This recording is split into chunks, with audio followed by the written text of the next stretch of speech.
Every day on News 8 at 4, we focus on a topic or community event. And today we're looking at the topic of coming out. Today is National Coming Out Day, and it marks the 28th anniversary of the March on Washington for lesbian and gay rights. News 8's Meredith Jorgensen reports on resources for those struggling to come out.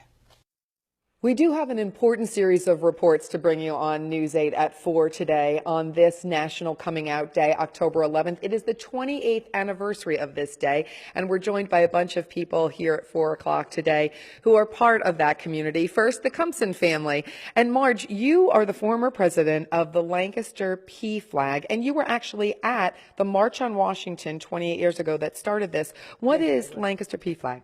Lancaster PFLAG is parents, families, and friends of lesbians, gays, bisexual, and transgendered persons. We just started the chapter a little over a year ago, and I was the first president. And your husband is sitting here. Lou, tell me about your family structure. I called you kind of the Brady Bunch. Tell me about your family. It is a little different. It's a second marriage for both of us. Marge has 4 daughters, 2 of which are straight and 2 of which are gay. I have 2 sons and 2 daughters, 1 of which is gay. And we get together every Thanksgiving and have a real happy houseful. You said that it's fun for the holidays at your house, but obviously you've been open and welcoming, and warm to all your family members in this blended family. What is your message to family, Marge, on this coming out day? That's kind of hard to say in just a few words, but I think the message is to know other people as completely as possible. And the more you know about another person, the more there is to love and the more there is to care about. I want to love and care about the same things my children love and care about, and that's important to know them. And obviously you've been doing that really well in your wonderful family. Thank you so much for joining us. Coming up in our next segment, we'll talk a little bit about the protections for the LGBT community.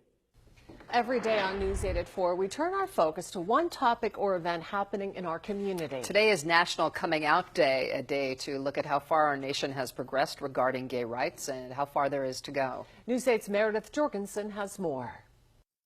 On this National Coming Out Day, we're also talking about protections for the gay community, and the road to legislation is very long and it's not complete yet. Lancaster City, though, does have a guide to equal rights put out through its Human Relations Commission, and joining me now to talk a little bit more about protection for the LGBT community is Mary Merriman. You are the visiting pastor here at Grandview United Methodist.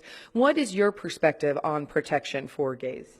I've been working in the field of LGBT protections and legislation creation for about 25 years in Lancaster City, but also in the state. In fact, this is a presentation that I did for the Judiciary Committee 25 years ago, calling for amendment of the Hate Crimes Act, and legislation still has not passed with regard to either hate crimes or protection from discrimination in housing, education, and employment. 1992 you wrote this, and still that hasn't come about, but hopefully that will change soon. Barry Russell is with me now. Talk to me about the status of legislation for the LGBT community. Well, the status is stalled. There's about 37 municipalities in Pennsylvania that do provide protections to the LGBTQ community. Lancaster City happens to be one of those. We are the only state in the Northeast that does not provide protection for all of its citizens. And as I mentioned before, the legislation is stalled this year. Our legislative session will end in a short time, and all the bills will need to be reintroduced at the next legislation session after the election and that sort of thing. Which can be very frustrating for people who are hoping to get this to the next level even decades afterwards. Coming up, we'll talk a little bit about the faith community and its reaction to the LGBT community on the Coming Out Day. All right, thank you, Meredith. Every day on News 8 at 4, we focus on a specific topic or event happening in your community. And on this day in 1988, 500,000 people marched in Washington, D.C.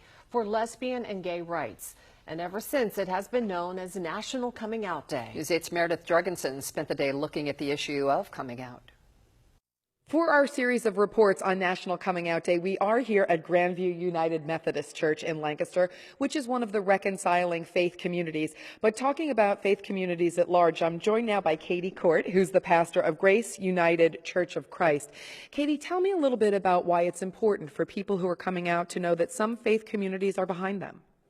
Well, you know, when you think about religion in general, unfortunately, the loudest voices get the most coverage, and it tends to be the loudest voices are not pro-LGBTQIA community. And so it's important that the pro voices get out there, the pro voices of faith, to let them know that not only do communities of faith love them, but God still loves them too. And your church is really a welcoming church, and you have a phrase that say, all are welcome, really. Tell me what that means. That's right. Well, members of the LGBTQIA community, when they see that sign that says all are welcome on many faith communities, they know that generally it doesn't apply to them. And so we want to be very clear that it does. We want to use the language. We want to say, if you are lesbian, you are welcome. If you're bisexual, you are welcome. We use those words, those categories, to specifically let members of the community know that they're welcome. But the thing that I love about Grace is that once they get in the door, they're just members of the community. They don't become poster children for whatever category they fit in. They just become part of the community. And you do think it's important in your community to sort of call them out by name and invite them in. Important for some people to feel like they have a home, especially in a faith community. Coming up, we'll talk a little bit about resources that are available to people on this National Coming Out Day. 28 years ago today, 500,000 people marched in Washington, D.C. for lesbian and gay rights. And every year since, we have celebrated National Coming Out Day on October 11th. Today on News 8 at 4, Meredith Jorgensen is taking a closer look at the issue. Rounding out our series of reports today on News 8 at 4 about National Coming Out Day, this 28th anniversary of October 11th, we've told you a little bit about legislation, families, and faith community. We want to tell you now about some resources that are available for people who might be interested in coming out today. Joining me now is Karen Foley. She is with WGAL Counseling and Lake Therapy. Tell me a little bit about some of those resources if people are going to choose today as the day to come out. Well, I am one of a few openly gay therapists in Lancaster County, working in private practice, so if anyone needs counseling, please reach out to us. I also have over here, we have the LGBT Center in Harrisburg. We have weekly meetup groups. First, the LGBT seniors, LGBT women, LGBT parents, and then the LGBT men groups every Monday at the Candy Factory. We also have the Common Roads, which is the LGBT safe space for teens at the Unitarian Church on Fridays. I also teach a trans-queer yoga class at Zotropolis on Sundays and Wednesdays. And finally, there's the Trevor Project, which is a resource for teens in crisis. Tell me a little bit about the people who might be thinking of coming out today. This could be a big day, and it might be scary. What's your message to them? It's okay. And it is scary. It can be, but once you get to the other side, it's amazing. And you have tons of support. I think it makes such a difference, and you're tearing up as you share this, and your face would just light up as we were talking just a little bit about what this has meant to you. Yeah. So for some people, really, today might be the day that they make this big change in their life, but you should know that there are resources out there and people to support you. And it's a red letter day, so October 11th, today's the day, and people are here. Back to you guys.